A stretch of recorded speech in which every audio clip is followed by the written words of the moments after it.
Hey guys, I'm Terence Kwok. I'm the founder of Humanity Protocol. We're a relatively young project. We only came out of stealth last year, and glad to have Adamoka as an investor, along with 20, 30 odd VC funds in the space. I think I'm going to keep it pretty short because Sagar said we're running behind time, so I probably won't even run through the slides.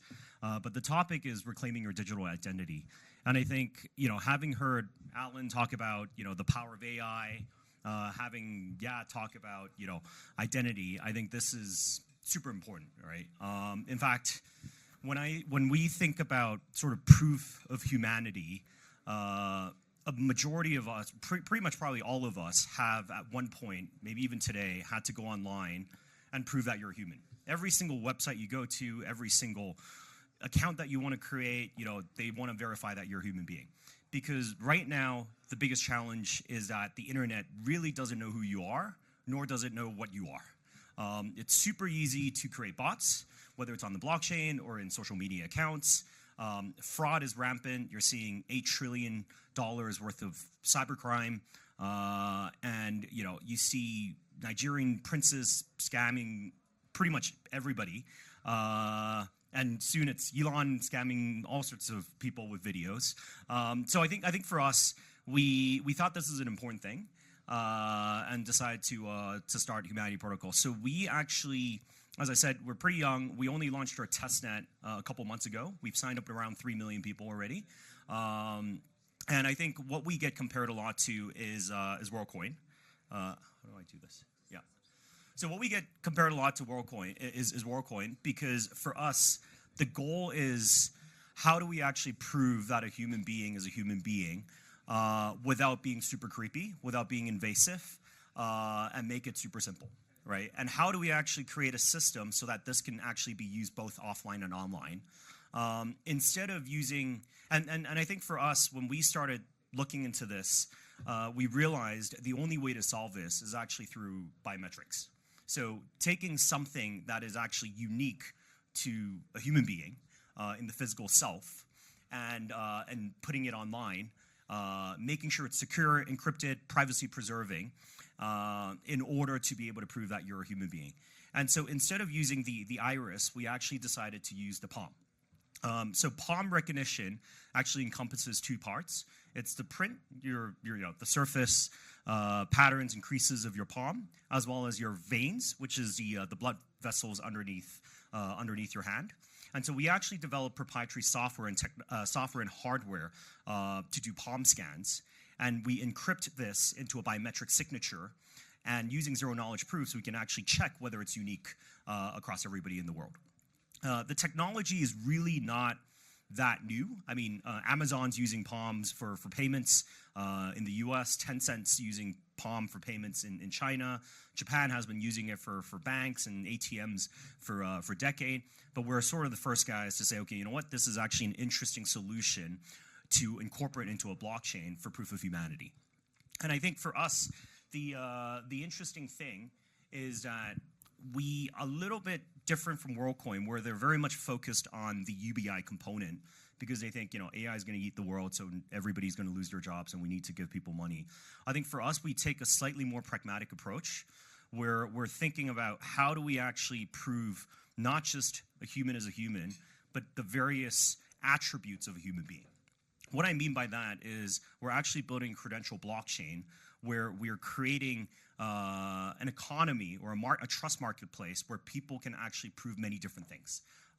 For example, first step might be proving that you're a human being. Second step might be Simon proving that he actually works for Adamoka Brands.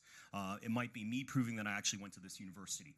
So many different things that I think with the development of AI is making it easier and easier to fake.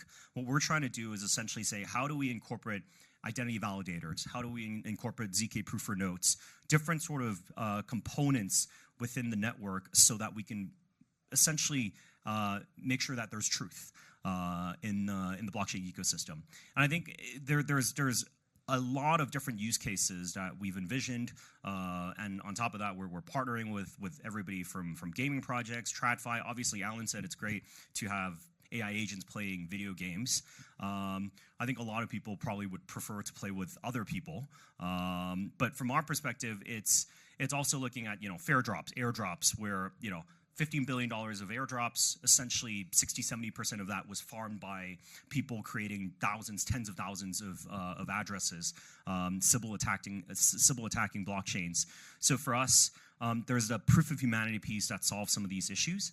And then on the credentialing side, it's also looking at potentially TradFi or looking at DeFi, where how do we actually, we're talking to some trading firms, for example. They actually want to trade on DEXs. But they can't really trade on DEXs because they're worried that there's sanctioned money, there's American money in some of these pools, right? Because they want to entirely trade offshore.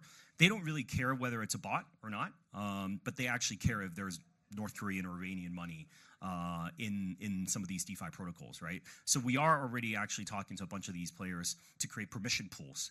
And the idea is that you can actually simply, without having to actually do a full KYC or reveal anything additional that is unnecessary, and be able to prove that you're not sanctioned or prove that you are an accredited investor. So as what Yat was saying in terms of reputation or unsecured loans, we actually think this having sort of a credential ability on the blockchain will unlock a lot of opportunity in this space. I think one last thing for us is that even though we are an L2 on Ethereum, the way we've built the technology is that the credentials could actually work across any chain. So whether it's Ethereum, Polygon, Solana, Cardano, whatever new chain that pops up, the whole thing for us is to be able to allow people to have essentially unified identity. And that single unit, from our perspective, is actually the human being himself. And using that, then you can prove many different sort of things. And so hopefully, we can help solve some of the problems with fraud, with deep fakes, with click fraud in advertising. What I mentioned earlier was that we actually do have proprietary hardware to do the palm scans and whatnot. I actually do have the devices here. So if anybody wants to actually check it out, go scan their palm and prove that they're a human being, feel free to find me after this. But yeah, so super excited for what we're building.